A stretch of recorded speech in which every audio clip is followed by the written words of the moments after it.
Chapter 10 રજનીશપુરમ 31 મે 1981થી Osho પૂનાથી America પ્રસ્થાન કરી ગયા.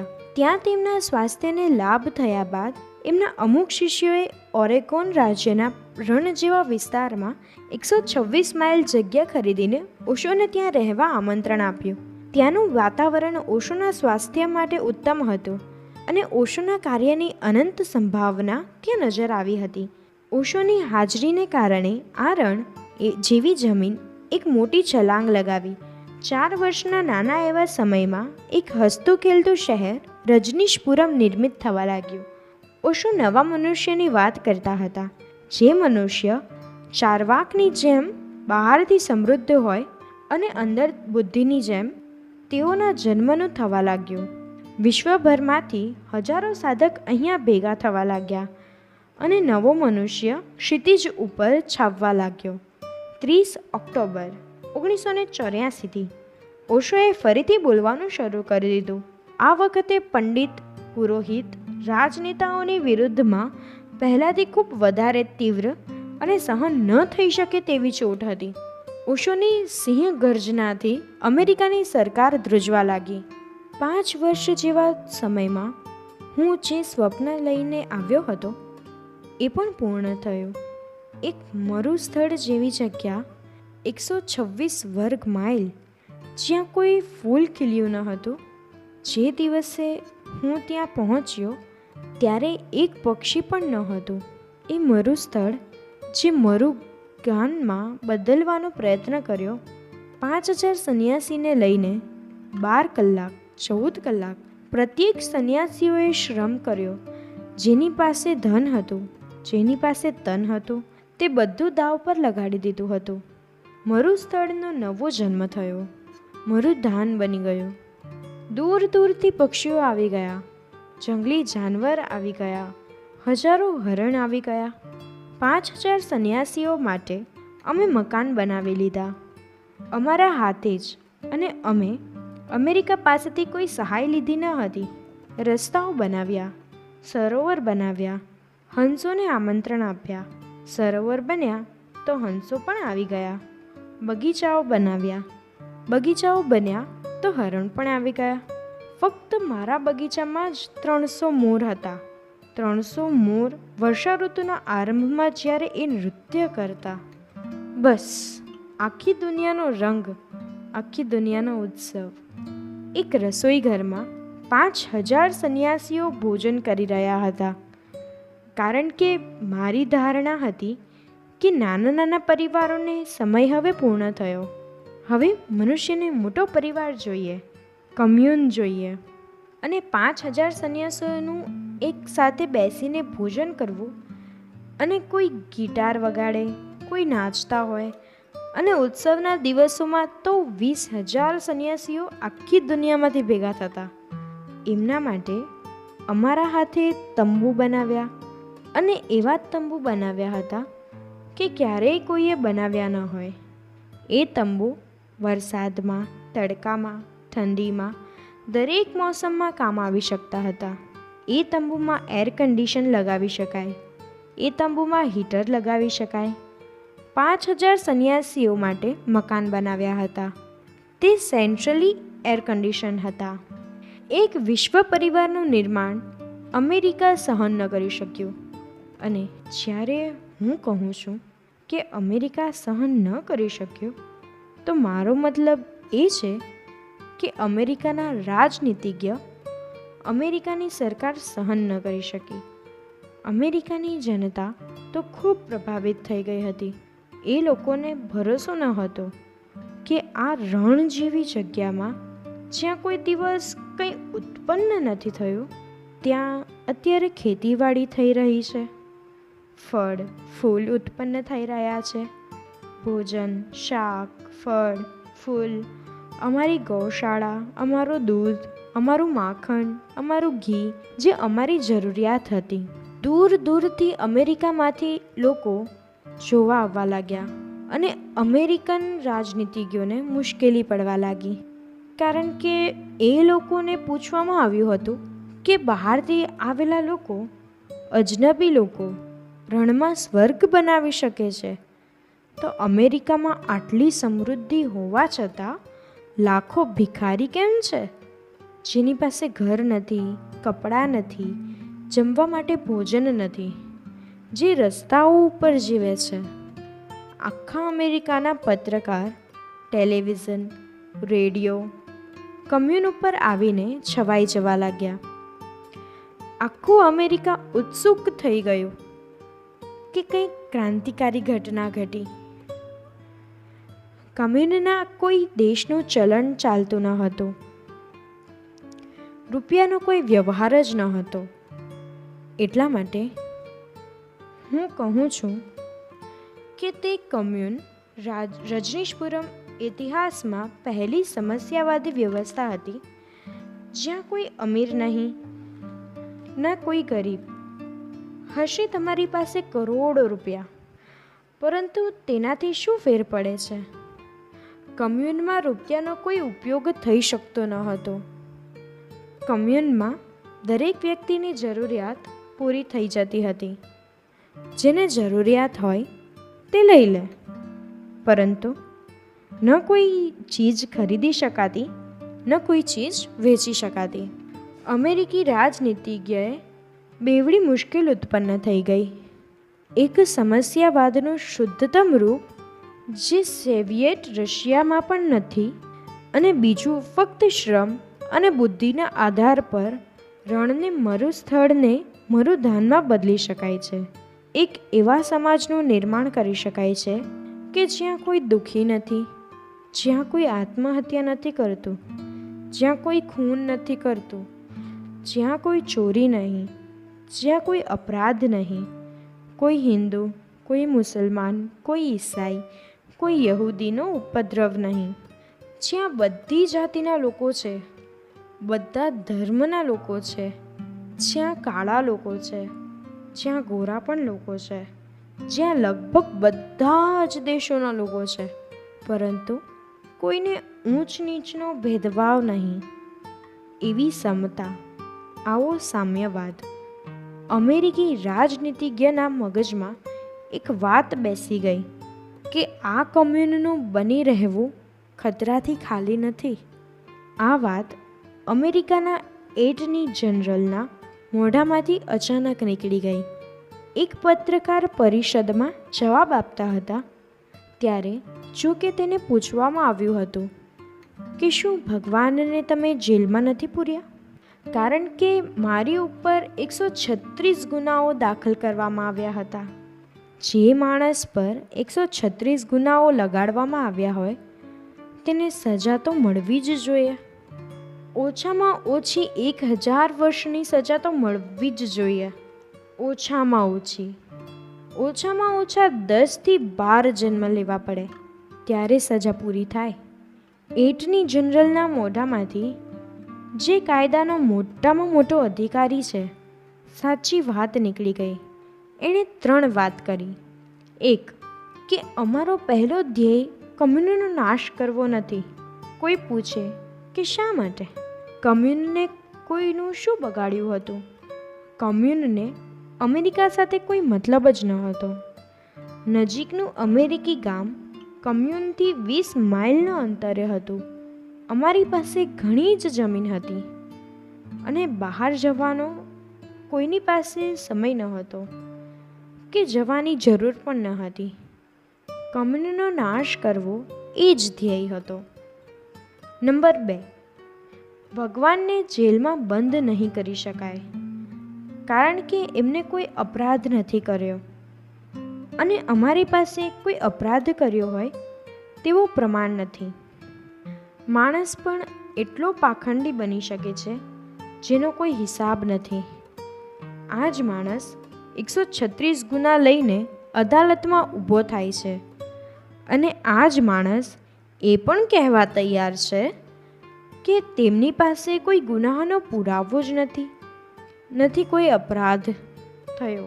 અને ત્રીજી વાત વધારે વિચારણીય છે.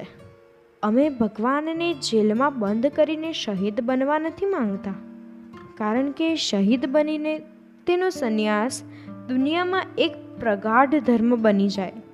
બિલકુલ કાનૂનના નિયમ વિરુદ્ધ કમ્યુનને નષ્ટ કરી દેવામાં આવ્યું.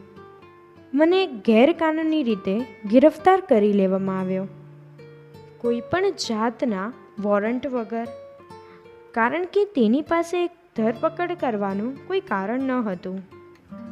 ધરપકડ પછી દરેક વ્યક્તિનો અધિકાર છે કે તે પોતાના વકીલને જાણ કરે.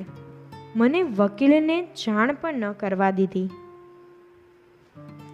કારણ કે વકીલ આવતાની સાથે જ પૂછશે કે વોરંટ ક્યાં છે, કયા આધાર પર મને ગિરફ્તાર કરવામાં આવ્યો છે. મને 12 ભયંકર અપરાધ પર ગિરફ્તાર કરવામાં આવ્યો. કોઈ ગિરફ્તારી માટે કોઈ કારણ ન હતું, પરંતુ 12 ભરેલી બંદૂક વચ્ચે મને અદાલતમાં ઉપસ્થિત કરવામાં આવ્યો. આ જ એટર્ની જનરલ સિદ્ધ કરવામાં અસમર્થ રહ્યા અને તેઓએ 3 દિવસના વિવાદ પછી અદાલતમાં સ્વીકાર પણ કર્યો. મારી સાથે બીજા 5 સંન્યાસીઓને પણ ગિરફ્તાર કર્યા. એ 5 જમીન ઉપર છોડી દીધા, પરંતુ એટર્ની જનરલ પોતાની વાત ઉપર અડગ રહ્યા કે મને જામીન ઉપર ન છોડે, અને પોતે સ્વીકાર કર્યું અદાલતમાં કે અમે સિદ્ધ કરવામાં અસમર્થ છીએ કે જામીન શા માટે આપી ન શકાય. પરંતુ છતાં પણ અમેરિકી સરકાર તરફથી હું જજ સાહેબને પ્રાર્થના કરું છું કે જામીન આપવામાં આવે નહીં. જજે જામીન આપ્યા નહીં. મને જેલમાં લાવ્યા હતા. તે જેલર પોતે હેરાન થયો, કારણ કે એ વિચારી પણ ન શકતો કે મને ફરીથી જેલમાં લાવવા પડશે. તે મારા બધા કપડાં અને સામાન લઈને અદાલત આવ્યો હતો કે મને જામીન તો મળી જ જશે. નથી એની પાસે વોરંટ ધરપકડનું, ન ગિરફ્તારીનું કારણ જેનાથી જામીન રોકવાનું કારણ બને. ખુદ જેલરે મને કહ્યું કે અમે ચકિત અને હેરાન છીએ. અમે અમારા જીવનમાં આવો મામલો ક્યારેય જોયો નથી. પહેલી વાત એ કે આ ગિરફ્તારી ખોટી છે.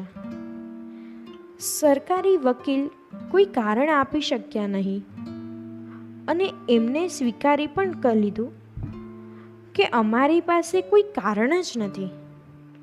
છતાંય સરકારનો એવો આગ્રહ હતો કે આ માણસને જામીન આપી ન શકાય.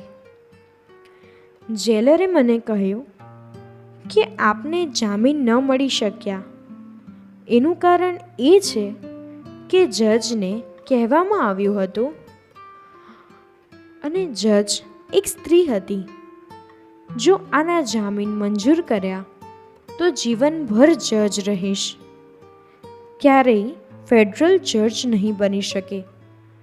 અને જામીન ના મંજૂર કર્યા પછી તો ફેડરલ જજ તુરંત બની ગઈ. કાયદાઓનું પણ લાંચ, અને એ પણ સરકાર લાંચ આપે છે. જે જગ્યાએ મને ગિરફ્તાર કરવામાં આવ્યો હતો, નોર્થ કેરોલિનામાં, ત્યાંથી ઓરેગોન 6 કલાક દૂર હતું. અમે અમારું પ્લેન આપતા હતા. આપ અમારા પ્લેનમાં તમારા પાયલોટ, તમારા જ પોલીસ અધિકારીઓને અમને જ્યાં ફેસલો થવાનો હતો પોર્ટલેન્ડમાં પહોંચાડી દે. પરંતુ સરકારી પ્લેનમાં જ મને લઈ જવામાં આવ્યો. અને આપ જાણીને આશ્ચર્યચકિત થશો કે સરકારી પ્લેનને 6 કલાકનો રસ્તો કાપતા 12 દિવસ થયા. એટલા માટે સરકારી પ્લેનમાં લઈ જવા જરૂરી હતા, કારણ કે સરકારી પ્લેન એક જગ્યાએથી બીજી જગ્યાએ રોકાઈ જતું હતું. 12 દિવસના 6 જેલ, કોઈ કારણ વગર. આ સિવાય એ વધારે કંઈ ન કરી શક્યા, કારણ કે આખી દુનિયાની નજર આ વાત ઉપર હતી છતાંય તે લોકોએ મને નુકસાન પહોંચાડવાનો ખૂબ પ્રયત્ન કર્યો.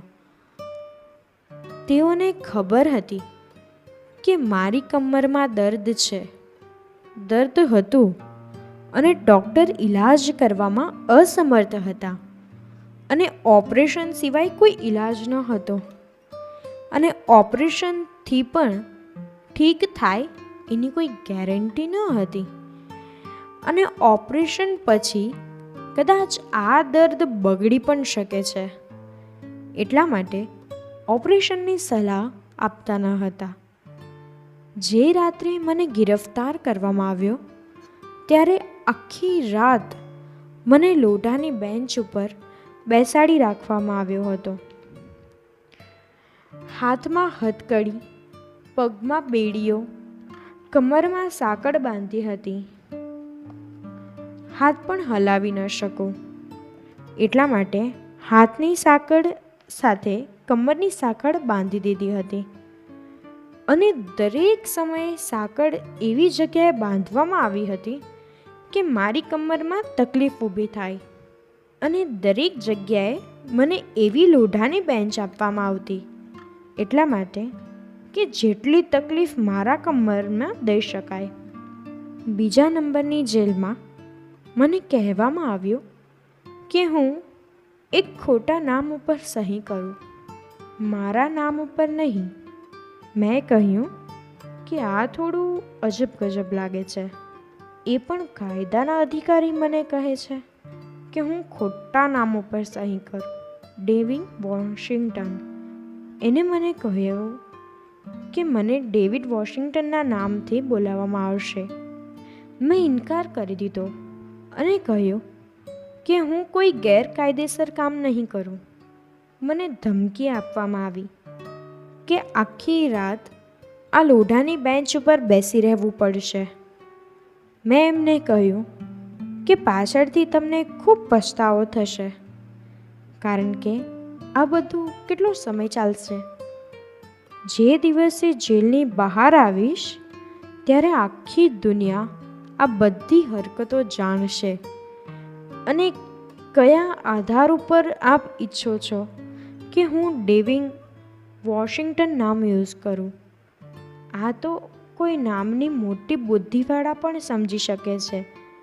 આનો અર્થ એ થાય છે કે તમે મને મારી નાખો તો પણ કોઈને ખબર પડે નહીં કે હું ક્યાં ચાલ્યો ગયો, કારણ કે તમારી ફાઇલમાં મારું નામ પણ નથી, અને ડેવિડ વોશિંગ્ટન નામનો માણસ હું હતો. કોઈ કલ્પના પણ ન કરી શકે, કોઈને ખબર પણ ન પડે. એટલા માટે મેં કહ્યું કે જો તમને ઉત્સુકતા હોય તો તમે ડેવિડ વોશિંગ્ટનના નામ લખો અને ફોર્મ ભરો. સહી હું જ કરીશ. જેલરને પણ જવું હતું. અડધી રાત થઈ ગઈ હતી. એ પણ ક્યાં સુધી બેસે એને પણ પરેશાની હતી, કારણ કે મારી સાથે તેને પણ બેસવું પડે. એટલા માટે તેણે ફોર્મ ભર્યું, અને તેને સમાજમાં ન આવ્યો કે ફોર્મ ભરીને એ ખોટું કરી રહ્યો છે. હસ્તાક્ષર તો તેના હશે અને સહી તો હું મારા નામની જ કરીશ. જ્યારે મેં સહી કરી ત્યારે તે હેરાન પરેશાન થઈ ગયો અને કહ્યું, આ આપે શું લખ્યું? મેં કહ્યું, ડેવિડ વોશિંગ્ટન જ હશે, પણ કઈ ભાષામાં? મેં કહ્યું, મારી ભાષામાં જ લખીશ. ભાષાના સંબંધમાં કોઈ વાત આપણે નક્કી નથી, અને આવતીકાલે રેડિયો પર, ટેલિવિઝન પર, અખબારમાં સમાચાર હશે કે હું ડેવિડ વોશિંગ્ટન બની ગયો. દરેક જેલમાં કોઈને કોઈ રીતે મને ચોટ પહોંચાડવાની કરી જ હતી. એક જેલમાં એક માણસની સાથે રહેવા માટે મને મજબૂર કર્યો હતો, જેની પાસે 6 મહિનાથી કોઈને રાખવામાં ન આવ્યા હતા, કારણ કે એ માણસ મૃત્યુશૈયા પર હતો અને હર્પીસની બીમારીથી પીડિત હતો, અને એ માણસ પાસે રહે તે સ્વાસ્થ્ય એમ જ બીમાર પડી જાય. 6 મહિનાથી એ ઓરડામાં એ એકલો જ રહેતો, ફક્ત એટલા માટે કે બીજો માણસને બીમારી ન લાગી શકે. પરંતુ ડૉક્ટર પણ એ સમયે હાજર હતા, જેલર પણ હાજર હતા, અને ત્યારે ન જેલરે ન ડૉક્ટરે વાંધો લીધો. મને એ ઓરડામાં બંધ કર્યો. એ માણસ મૃત્યુની ખૂબ નજીક હતો. એ માણસ બીજે દિવસે મૃત્યુ પામ્યો. એ માણસે કહ્યું કે હું વધારે અંગ્રેજી બોલી શકતો નથી, પરંતુ હું આપને એટલું કહી દેવા માંગુ છું, મારી સહાનુભૂતિ અપાવી સાથે છે. હું તો મૃત્યુ પામી જ રહ્યો છું, પરંતુ હું નથી ઈચ્છતો કે આપ આ બીમારીથી મૃત્યુ પામો. આ લોકોના એવા પ્રયત્નો છે કે આ બીમારી આપને પકડી લે. એટલા માટે આપ આ દરવાજા અંદર ન આવો. દરવાજા ઉપર જ ઊભા રહો અને દરવાજો ખખડાવો. ભલે આખી રાત દરવાજો ખખડાવવો પડે, આપ દરવાજાની અંદર ન આવશો. દરવાજા પર ઊભા રહેજો જ્યાં સુધી આ દરવાજો ન ખુલે ત્યાં સુધી. 1 કલાક દરવાજો ખખડાવવો પડ્યો. ત્યારે જેલર અને ડૉક્ટર આવ્યા. મેં એમને પૂછ્યું કે 6 મહિનાથી આ ઓરડામાં કોઈને નથી રાખવામાં આવ્યો. તમને શરમ નથી આવતી કે તમે મને આ ઓરડામાં રાખો છો? કે હું અપરાધી પણ નથી? આવતીકાલે તમે સમાચાર પત્રોને, ટેલિવિઝનને અને દુનિયાને શું જવાબ આપશો? આ માણસ તમારાથી ક્યાંય વધારે માણસ છે, અને અમે તો ડૉક્ટર છો. તમારે તો આત્મહત્યા કરી લેવી જોઈએ. તમે તો સોગંદ ખાધા છે કે લોકોની જિંદગી બચાવીશ, અને તમે અહીં ચૂપચાપ ઊભા રહ્યા છો. તમારા સોગંદનું શું થયું? પરંતુ તુરંત મને બીજા ઓરડામાં લઈ જવામાં આવ્યો. એની પાસે કોઈ જવાબ જ ન હતો, પરંતુ કોઈ પણ રીતે મને તકલીફ આપવા માંગતા હતા, કોઈ પણ રીતે મને પરેશાન કરવો. બસ આવી રીતે 12 દિવસ સતત પ્રયત્નો કર્યા. એ બિચારા કંઈ જ ન કરી શક્યા. તેઓ મને અફસોસ છે. પરંતુ એક વાત સાફ છે કે લોકતંત્ર નામ ઉપર દુનિયામાં ક્યાંય લોકતંત્ર નથી. મારા મનમાં અમેરિકાના લોકતંત્ર ઉપર ઇજ્જત હતી, પરંતુ આ જોઈને પાછો ફર્યો, અને જે અનુભવ લઈને પાછો ફર્યો તે એ જ કે લોકતંત્ર ક્યાંય નથી. અને રોનાલ્ડ રેગન, હિટલર નંબર 1, અસલી હિટલર બિચારો હવે નંબર 2 થઈ ગયો.